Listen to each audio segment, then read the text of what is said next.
अस्सलाम वालेकुम, क्या हाल है? ठीक हैं आप लोग? ये सुबह का टाइम है और धूप जो है वो बड़ी ज़बरदस्त निकली हुई है, बड़ी शदीद गर्मी है। कभी कभार बादल आ जाते हैं और लेकिन बड़ा ज़्यादा हब्बस और जो जिसको गुम्मा बोलते हैं वो बना हुआ है। शायद अल्लाह मियाँ बारिश दे ही दें। बादल तो बनते हैं थोड़ी थोड़ी देर बाद, लेकिन फिर भी अभी उनका बरसने का कोई मूड नहीं है। तो मैं अब किचन में नाश्ता बनाने आई हूँ। बस आजकल गर्मी इतनी ज़्यादा है, दिल यही करता है कि कोई बंदा पराठा तो मांगे ही ना ना, इतनी ज़्यादा किचन में गर्मी लगती है। मैं खैर थोड़े से ही पराठे बनाती हूँ, एक दो ही बस बनता है, बाकी किसी का ब्रेड, किसी का ओट्स वगैरह। तो इस तरह फिर मैं बिल्कुल ना 2 या हद से ज़्यादा 3 बस पराठे बनाती हूँ नाश्ते में ना, सारे नहीं करते। वैसे भी बड़ी ज़्यादा गर्मी है और इतना कोई ख़ास दिल भी नहीं करता। तो अपने बेटे का मैं नाश्ता बना रही थी। पहले मैंने आमलेट बना के रखा है, तो साथ फिर मैंने पराठा पतला सा बनाया है। मोटे और बड़े पराठे नहीं मेरे बच्चे खाते ना, बस मैं छोटा पतला सा बनाती हूँ, बारीक सा, देखने में बड़ा लगता है लेकिन ना होता पतला सा और छोटा सा ही है ना। थोड़ा पतला कर देती हूँ ना बेल के, तो इसलिए ज़रा बड़ा लगता है। तो आमलेट मैंने प्याज और सब्ज़ मिर्चों का और हरा धनिया वगैरह डाल के तो आमलेट बना लिया था। ये बड़ा पसंद है घर में सबको, तो ये बन भी वैसे जल्दी जल्दी जाता है तवे पे, मैं यही बना लेती हूँ। उसके बाद फिर मैं ब्रेड बनाने लग गई थी। ये मैं इस तरह असल में ना गर्मी बड़ी ज़्यादा होती है ना, तो फिर मैं जल्दी जल्दी वाले काम ही सारे करती हूँ। नाश्ते के टाइम ना कुछ वैसे भी बड़ी ज़्यादा उस टाइम किचन में गर्मी होती है। सेकंड टाइम फिर भी थोड़ी सी ना धूप कम हो जाती है ना। अंडा लेके तो उसमें हल्की सी काली मिर्च और नमक डाल के तो इसको तवे के ऊपर फैला लूँगी। पहले मैंने ब्रेड के 2 स्लाइस जो है मैंने हल्के से ना सेक लिए थे, ताकि कच्ची वाइट सी ना इतनी पसंद नहीं आती ब्रेड ना बच्चों को। तो वो फिर मैंने थोड़ी थोड़ी पहले लाइट ब्राउन सी कर ली थी। तो फिर तवे के ऊपर अच्छी तरह अंडे को फैला के तो इसके ऊपर दोनों स्लाइस लगा लूँगी। तो अगर ना इनमें अगर दिल हो तो थोड़ी सी बेशक इसमें ना इस वाले अंडे और ब्रेड के सैंडविच में ना अगर थोड़ी सी चीज़ भी डाल लें ना, तो उससे भी बड़ा टेस्टी बन जाता है। थोड़ा सा कोई केचप वगैरह लगा लें या चीज़ लगा लें इसके अंदर, तो बड़ा ये ना टेस्टी सा बन जाता है, लाइट सा सैंडविच। बड़ा मेरी बेटी को पसंद आता है ये। इस तरह ऊपर 2 पीस जो हैं वो ब्रेड के लगा के पहले मैंने एक साइड इनकी लाइट ब्राउन कर ली थी, तवे के ऊपर सेक ली थी ब्रेड को ना। तो एक साइड से फिर ये अच्छी तरह नीचे से पक जाएगा, फिर इसकी साइड जो है वो मैं चेंज कर लूँगी। बड़ा लाइट सा नाश्ता बन जाता है, बिल्कुल हैवी नहीं लगता गर्मी में, साथ चाय हो जाए या दूध वगैरह ना। तो बड़ा ये आप लोग ट्राई कीजिएगा, ये वाला जो है ना अंडा ब्रेड बड़ा टेस्टी बन जाता है। फिर अच्छी तरह मैंने इसको ना हल्की आंच पे लाइट सा ब्राउन कर लिया था, तो बड़ा अच्छा बन गया था। 2 इसके पीस करके तो इतना हैवी नहीं होता ना। अगर प्याज़ों वाला आमलेट के साथ बनाएं सैंडविच नाश्ते में तो वो फिर थोड़ा सा ना भारा वो हो जाता है, हैवी थोड़ा सा ना। लेकिन ये सिंपल जो अंडा है ना, इसमें सिर्फ काली मिर्च और नमक डाल के तो इसी से बना ले सैंडविच, तो बड़ा मज़े का ना लाइट सा बन जाता है। बड़ा अच्छा नाश्ता जो है ये मेरा रेडी हो गया हुआ है। बस फिर काम जो है सुबह के टाइम ऐसे ही साथ के साथ ही थोड़े बहुत जो है वो लगा ली। वॉशिंग भी करनी होती है, आजकल छुट्टियां हैं बच्चों को। फिर इसके बाद ये है कि बार बार सारों को भूख भी लग जाती है, कभी किसी चीज़ की डिमांड आ जाती है, कभी किसी चीज़ की। गर्मी तो चलती रहती है, लेकिन ज़ाहिर है फिर हम लेडीज़ को साथ जो है वो किचन का भी संभालना पड़ता है। हेल्पर्स तो हैं मेरे पास, वो तो ऊपर वाले सारे काम हो जाते हैं, लेकिन जो है ना किचन के जो सारा काम है वो मैं यही प्रेफर करती हूँ कि खुद ही करना चाहिए लेडीज़ को ना। सबको बंदा इतना तो कर ही लेता है ना, खाना बनाना और ये सारी चीज़ें तो खुद ही करनी चाहिए। इनको ना नौकरों पे बिल्कुल भी नहीं डालना चाहिए। कोई अच्छा काम नहीं होता ना साफ़ सुथरा, जितना अपने हाथ से काम करने में बरकत है तो उतना नौकरों से करवाने में बिल्कुल भी नहीं है। अब मैं ना बिस्किट बनाने लगी थी, तो मैंने कहा आपके साथ मैं रेसिपी शेयर कर लूँ। ये मैंने तकरीबन ना 100 ग्राम मक्खन लिया है, रूम टेम्परेचर पे मैंने रखा हुआ था पहले किचन में ही। तो घर का बना हुआ मक्खन था, बेशक बाज़ार वाला भी ले लें, उसको भी एक दफ़ा ना थोड़ा सा मेल्ट कर लें रूम टेम्परेचर पे रख के। तो फिर उसके अंदर मैंने ये 1 कप जो है जो शुगर पाउडर डाला है। बेशक आपके पास अगर आइसिंग शुगर पाउडर है वो डाल लें, वरना चीनी ग्राइंड करके डाल लें। तो पहले स्पैचुला की मदद से अच्छी तरह जो है वो मैंने इसको मिक्स कर लिया था, क्योंकि अगर मैं बीट करती ना डायरेक्ट तो वो फिर सारी चीनी उड़ जानी थी बीच में से ना, जो आइसिंग शुगर मैंने डाली थी वो उड़ जानी थी। तो जब बीटर यूज़ करना है ना, तब भी साथ के साथ जो है ना किनारों से साफ़ करते जाना है इसको, मक्खन और चीनी को ना, ताकि साइडों पे कोई गुटनियाँ वगैरह ना जम जाएं।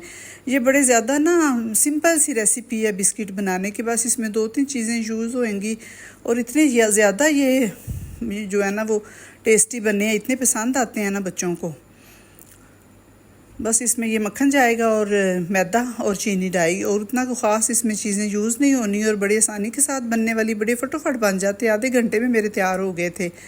अब मैंने चीनी को और मक्खन को अच्छी तरह पहले बीट किया है, फिर उसके अंदर अब मैंने ये ½ टी स्पून वनीला एसेंस डाला है, थोड़ा सा ज़रदा रंग येलो सा डाल लेना है, येलो या ऑरेंज जो भी है, मेरे पास ऑरेंज था वो मैंने डाल लिया था, ताकि ना जब बिस्किट बेक होते हैं तो उनका थोड़ा सा ना डार्क सा शेड अच्छा लगता है। तो एक अंडा जो है वो मैंने इसके अंदर डाल लिया है, तो इसको फिर अच्छी तरह ना बीट कर लेना है, अंडे को और ज़रदा रंग को और उसको वनीला एसेंस को, फिर अच्छी तरह इसको बीट करके, तो फिर उसके बाद मैंने बीटर को जो है वो बंद कर दिया था। इस साइडों के साथ स्पैचुला की मदद से ना जितनी देर इसका बैटर तैयार करना है ना, साथ के साथ साइडों किनारों से सारा कुछ उतारते जाना है, जो चीज़ लगा हुआ है ना मटेरियल साइडों पे, अंडा वगैरह और चीनी मक्खन ना, उसको साथ साथ उतारते जाना है ताकि वो भी अंदर ना मिक्स हो जाए, वरना वो ऐसे रह जाएगा, उसकी गुठलियाँ सी और लम्स से साइडों पे बने रहेंगे। तो साथ साथ स्पैचुला की मदद से उसको उतारते जाना है। फिर अब मेरा अच्छी तरह ये बीट हो गया वह सारा कुछ, तो ये 1.5 कप जो है वो मैंने मैदा इसके अंदर शामिल कर लिया है। अब बस इसके बाद ना बीटर का इस्तेमाल नहीं करना, इसी से ही ना अच्छी तरह मिक्स कर लेना है मैदा इसके अंदर ना, तो बिल्कुल ऐसे ये हो गया जैसे एक डो बन जानी है ना, जैसे आटे की डो नहीं बनाते हम। बेशक हाथों की मदद से भी आप कर सकते हैं, स्पैचुला से भी कर सकते हैं, बड़े सिंपल से इंग्रेडिएंट्स हैं और बड़े टेस्टी बिस्किट बन जाते हैं घर में चाय के साथ। पता है बच्चों को छुट्टियां हैं ना, फिर बार बार जो है कोई ना कोई जो है वो भूख लगती रहती है घर में, किसी को चाय के साथ या कोई मेहमान आ जाए। तो मैंने 1-2 दफ़ा पहले भी ये ट्राई की हैं, तो बड़े मेरे अच्छे बन गए थे, तो फिर मैं इसलिए आपके साथ इसकी रेसिपी शेयर करने लगी हूँ। तो ये अब मेरा सारा जो बैटर है वो तैयार हो गया है। कुछ ना इसके मैं सिंपल बनाऊंगी बिस्किट और कुछ फिर मैं मार्बल वाले बनाऊंगी, जैसे बेकरीज पे भी नहीं मिलते, आधे चॉकलेट वाले और आधे बिल्कुल सिंपल वाइट मैदे के। तो मैं बीच में से मैंने तीसरा हिस्सा जो अमेज़ा है वो मैंने निकाल लिया मैदे का अंदर से, जो मैंने बैटर बनाया हुआ था। तो उसके अंदर ना मैंने 2 टेबल स्पून जो है ना वो मैंने ये डाल दिया कोको पाउडर। तो जब इसको मैंने मिक्स किया था थोड़ा लाइट सा, फिर मैंने ½ टी स्पून जो है ना वो फिर मैंने इसमें और कोको पाउडर का डाल लिया था, उसको भी हाथों की मदद से अच्छी तरह गूंद लेना है।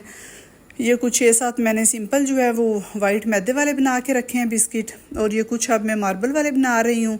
ये दोनों साइडों से थोड़ा थोड़ा आटा लेना है, चॉकलेट वाला भी और दूसरा जो बनाया है वो भी। 2 छोटी छोटी गोलियाँ लेके उनको यूँ आपस में रोल करते जाना है हाथों के साथ, तो ये ऐसा ये ना मार्बल वाला टच जो है ना ये आ जाएगा इनमें। बड़े सिंपल बड़े अच्छे घर में बन गए थे, और टेस्ट भी इनका बड़ा परफेक्ट था, चीनी मक्खन हर चीज़ इसमें बड़ी मुनासिब सी मैंने डाली हुई थी, बड़े टेस्टी बन गए थे।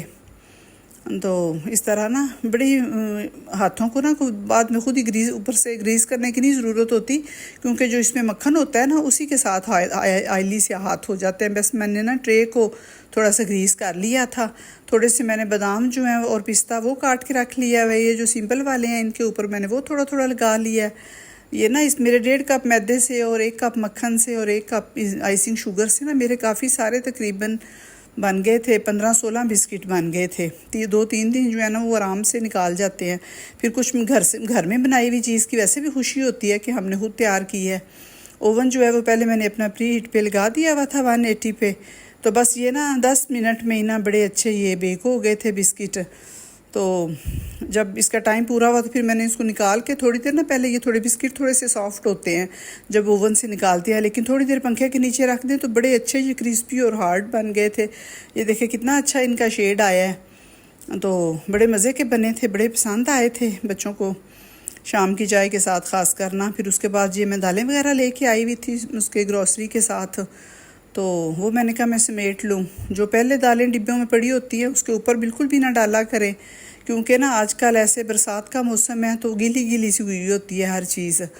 तो जो पहले होती हैं जितनी भी अंदर डिब्बों के अंदर दालें होती हैं वो मैं पहले निकाल लेती हूँ, उसको अलग से किसी बर्तन में डाल लिया, वो पहले यूज़ हो जाती हैं। और जो नई आती हैं ना उनको फिर जो ये वाले एयर टाइट जार्स हैं इनके अंदर डाल के तो रखती हूँ। तो ये चने की दाल जो है वो पहले ही रखी हुई थी, इसके मैंने वैसे ही अभी कबाब बनाने लगी थी तो इसको भी मैंने निकाल के इसका भी डिब्बा साफ़ कर लिया है। और थोड़ी थोड़ी मूंग मसूर की भी थी पहले पड़ी हुई, वो भी मैंने निकाल ली, नहीं वो शाम के खाने में बन जाएगी। तो बाकी डिब्बे वगैरह अच्छी तरह वैसे पहले मैंने साफ़ करके कुछ रखे हुए थे एयर टाइट जो है ना, क्योंकि ना दालें जो हैं वो हमेशा एयर टाइट डिब्बों में डालनी चाहिए। एक तो इसमें कीड़ी वगैरह नहीं लगती, दूसरी दालें जो है ना वो ऐसे सौगी नहीं होती। तो चने और दालें बड़ी अच्छी फ्रेश की फ्रेश रहती हैं, बेशक 2-3 महीने भी पड़ी रहें डिब्बों के अंदर ना, ख़राब नहीं होती, ना इनको कोई कीड़ा लगता है। तो पहले जो इनमें थी वो मैंने निकाल ली हुई थी। तो मैदा और बेसन और जो सूजी है, इन चारों चीज़ों को मैं छान के एयर टाइट डिब्बों में डाल के तो इनको मैं हमेशा फ्रिज में रखती हूँ। बेशक फिर ये 6 महीने भी पड़ी रहें, इनको कोई कीड़ा नहीं लगता और कोई इनका टेस्ट नहीं चेंज होता। अगर फ्रिज में जगह हो तो इस तरह के जो हम स्पेयर नहीं मसाले पहले ज़रा ज़्यादा पीस के रख लेते हैं घर में, वो भी अगर फ्रिज में जगह हो रखने की तो उनको भी ज़रूर फ्रिज में सेव करना चाहिए। उससे जो मसाले हैं वो बड़ा टाइम निकाल जाते हैं। आजकल कभी थोड़ी 1 महीने की भी चीज़ें आप ला के फ्रिज में रखें ना, तो कुछ अरसे बाद देखें तो उनमें जाला सा आ जाता है, कीड़ा लग जाता है। और फ्रिज में मसाले और ये चीज़ें बड़ी सेफ रहती हैं। फिर ये नूडल्स भी आए हुए थे घर में, बच्चे कभी भूख लगे तो बना लेते हैं। तो इसका भी यही होता है कि एक पैकेट जो है वो निकाला, बाकी ऐसे लिफाफा ऊपर से खुला हुआ छोड़ देते हैं किचन में। तो मैं फिर इनको भी खोल के, ये मेरे पास बिस्किटों और केक रस वाले जार्स थे, लेकिन इनका ना जो ऊपर लॉक है ना वो ख़राब हो गए हुए हैं या एयर टाइट नहीं रहे ना, तो फिर इनमें मैं ये नूडल्स के पैकेट वगैरह डाल के तो कैबिनेट में रख देती हूँ ताकि जो किचन फैले भी ना। तो अक्सर ये होता है ना कि हम अपने कैबिनेट्स में चीज़ें रखते जाते हैं ऐसे लिफाफों में, आधी चीज़ें निकली होती हैं और आधी अंदर होती हैं। तो एक चीज़ निकालें तो हर चीज़ ही हमारे ऊपर बाहर आके गिरती है। तो इसलिए मैं आते सार मैं पैकेट्स में से हमेशा नूडल्स निकाल के तो ऐसे डिब्बों में डाल देती हूँ और फिर सेट करके उनको उनकी जगह पे रख लिया। फिर उसके बाद ये होता है कि आसानी रहती है, जो उनसी चीज़ जिसने बनानी हो वो अपनी मर्ज़ी से निकाले और किचन में जो बिल्कुल भी मैस नहीं फैलता। मुझे बहुत ज़्यादा उलझन होती है। तो दाल जो है ये पहले की तकरीबन आधा किलो से भी थोड़ी सी कम ही थी, ये भी मैंने निकाल ली थी। तो बीफ के मैं शामी कबाब बनाने लगी हूँ। तकरीबन 1.5 किलो के करीब मैंने बीफ निकाल के फ्रीज़र में से रखा है। ऐसे मैंने बड़े बड़े स्लाइस ही मंगवाए हुए थे बग़ैर हड्डी और चर्बी के, तो उससे शामी कबाब उससे बड़े टेस्टी बनते हैं। जो हड्डी वाला होता है वो फिर तो वैसे भी नहीं कबाबों में चलता, और कीमे से भी ज़्यादा ना अगर गोश्त के बनाए ना, बीफ के या मटन या जिस चीज़ के भी ना गोश्त के बनाए कीमे की निस्बत, वो जो है ना वो ज़्यादा टेस्टी बनते हैं कबाब।